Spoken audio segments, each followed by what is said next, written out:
Bella a tutti ragazzi, ben ritrovati in un nuovo video. Aspetta, c'è mercato Batman napoletano. Come state? Spero tutto bene.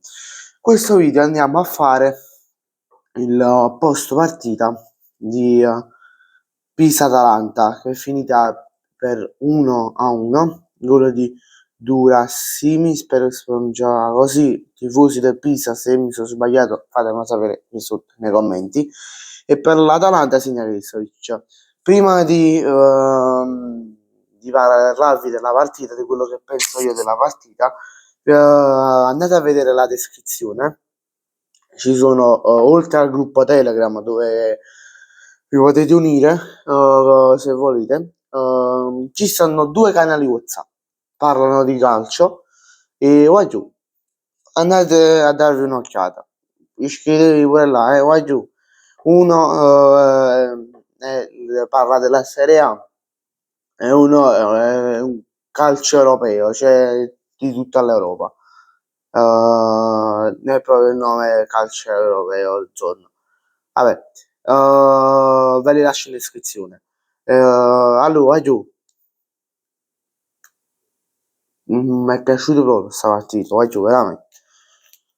Partita con poche azioni, pochissime azioni, ci sono state azioni, la maggior parte delle azioni dal 79esimo, 80esimo in poi, si un coppo di vanno, si vorrei una partita, vai giù, si, che era il 60esimo, 55esimo, 60esimo, ha visto, ma ci piace una coperta, ha tirato la coperta, fa pure un video, pazzo, fanno 3-4 gradi qua, dove sto io.